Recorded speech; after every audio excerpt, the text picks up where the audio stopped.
In the event of an invasion, Moscow might employ a range of different weapon systems as its force swells on the Ukrainian border and prepares for a conflict.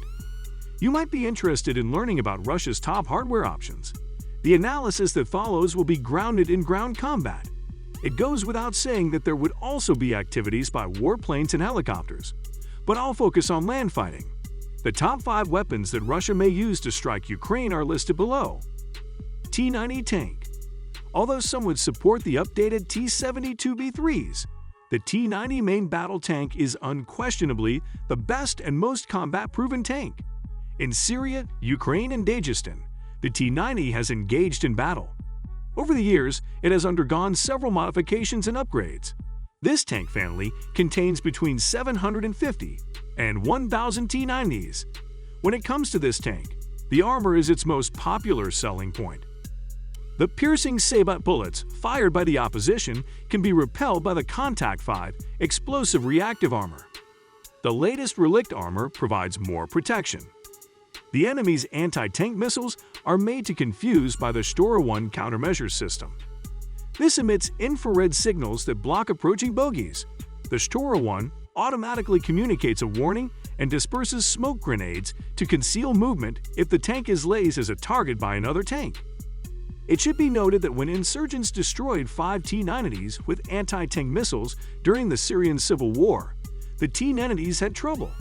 To combat the T-90, the Ukrainians will rely on Javelin rockets. However, it's unlikely that there will be enough Javelins to take on all the Russian armor. Kolitsia self-propelled howitzer.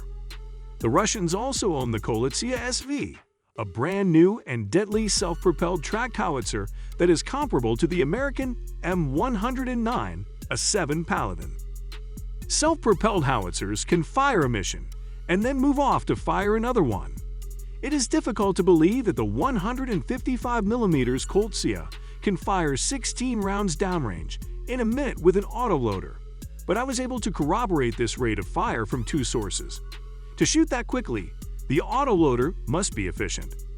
The Koltsia can fire a broad variety of munitions, including cluster rounds, high-explosive fragmentation shells, and precision-guided shells. Rakushka Armored Personnel Carrier. Airborne forces would likely be used in a Ukrainian offensive to get behind enemy lines and wreak devastation. But how do the Paras immediately take up position once they touch down? Enter the Airborne Ready Track Armored Personnel Carrier BTRMD Rakushka. The baseline version, which can accommodate 13 soldiers, is only minimally armed with a remote-controlled 7.62mm gun and likely a 30mm grenade launcher. However, there are stronger varieties that, if flanked or attacked from behind, would trouble the Ukrainians. There is a Kornet-guided missile-equipped anti-tank variant. Additionally, models with radar and a command and control version are available.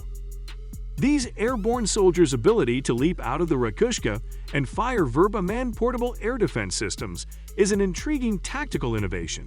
MANPADs. Direct targeting information would be sent to the weapon sights via the Rakushka.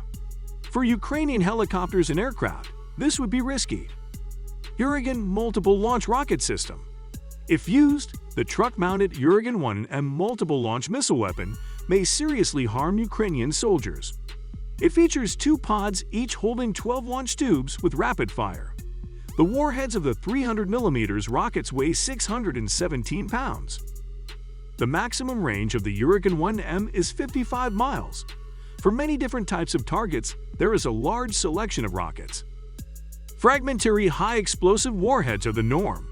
Rockets with anti-personnel, anti-tank, cluster, and incendiary warheads are also available. Iskander surface-to-surface missile. Russian surface-to-surface missiles are renowned for their performance, and the Iskander is no exception. This system is road mobile and can launch short-range missiles. According to reports, the Russians have 136 Iskander systems. Those are significant figures that might pose a threat to Ukraine. Per truck, there are 2 missiles that can be launched in 16 minutes. There are other missile variants available for the Iskander as well. Any type of warhead can be used, including conventional high-explosive, cluster, and bunker busting. Iskander's defense would be challenging for Ukrainian air defense systems. It has evasive capabilities and supersonic speed. Even decoys can be used by the missiles to fool missile defenses. As you can see, Russia has a wide range of weapon platforms it may use to attack Ukraine on the ground. And this is without even including air combat involving fighters, bombers, and attack helicopters. To be clear, if the Russians did invade or attack Kyiv, I don't see them doing anything innovative or daring. Their strategies would be quite simple. They would employ massive sizes and numbers. With a shock and awe artillery bombardment, they would prepare the battleground. They would be able to set up artillery systems along the border thanks to their self-propelled and road-mobile capabilities. The airborne assault could then begin. Russian forces would probably land close to Ukrainian airfields and seize control of them. The armored personnel carriers and tanks would keep coming. Also, keep in mind that the study above was only done to consider a conventional military plan. It is also obvious that the Russians are adept at irregular conflict. Ukrainian radars and communications would be jammed by electronic warfare and offensive cyber attacks.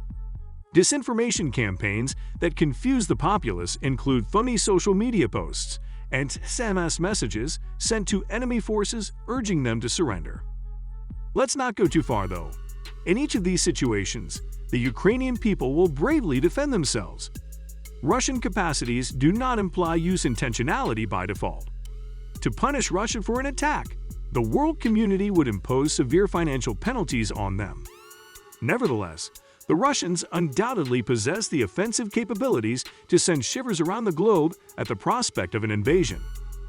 Volodymyr Zelensky, the president of Ukraine, claims that Russian authorities have started to prepare their society for the potential use of nuclear weapons, but he also stated that he does not think Russia is prepared to use them. President Zelensky asserted that a previous statement had been mistranslated in a BBC interview in which he denied having called for strikes against Russia. He stated, referring to punishments, "You must use preventive kicks, not attacks." The Ukrainian army has successfully reclaimed huge areas of terrain in recent weeks, forcing Russian soldiers to leave their long-held positions. President Vladimir Putin has merged 4 partially occupied regions of Ukraine, which Kyiv views as Moscow's retaliation to its setbacks. The annexations, which are regarded as unlawful by the majority, have sparked worries about a potential uptick in the 7-month war. There has been no indication, according to Western sources, that Moscow is willing to protect such areas with nuclear weapons, even though President Putin and other senior Russian officials have recommended doing so. At the president's office in Kyiv, President Zelensky spoke in English and said, "They start preparing their society. That's quite risky. They aren't prepared to use it or do it. But they start talking to each other. They are uncertain as to whether they will use it or not. I believe it is harmful to even discuss it." Then, using a translator, he said in Ukrainian, "What we see is that Russia's people in power like life, so I don't think the risk of using nuclear weapons is as certain as some experts say, because they understand that there is no going back after using it, not only with regard to the history of their country, but with regard to themselves as individuals." He claimed that the Ukrainian phrase he had used during an online session on Thursday had been misunderstood, although he later denied having called for strikes against Russia. The initial remark was criticized as a call to start yet another world war by Kremlin spokesman Dmitry Peskov. But Russian Foreign Minister Sergei Lavrov claimed it proved Russia was justified in starting its action in Ukraine. After that translation, the Russians did their way, how it's advantageous for them, and proceeded to retranslate it in other directions, President Zelensky stated. A few hours prior to the interview, U.S. President Joe Biden claimed that the world had never been so near to Armageddon since the Cold War's Cuban Missile Crisis due to Russia's threat to deploy nuclear weapons. Russia's threats, according to President Zelensky, are a danger for the whole planet, so something must be done right away. He asserted that Moscow has taken a step already by capturing the largest nuclear reactor in Europe, Zaporizhzhia, which President Putin is attempting to transform into Russian territory. Although the Ukrainian crew still runs the plant, he said that 500 Russian forces were present. President Zelensky stated that the world can urgently stop the acts of Russian occupiers. In such instances, the world can apply the sanction package and take all necessary measures to force them to shut down the nuclear power facility. With this, we conclude our video. We appreciate you helping us keep it going by watching. The best way to support our channel is to watch another episode. Thank you for tuning in. To ensure that you never miss an episode, please subscribe to the channel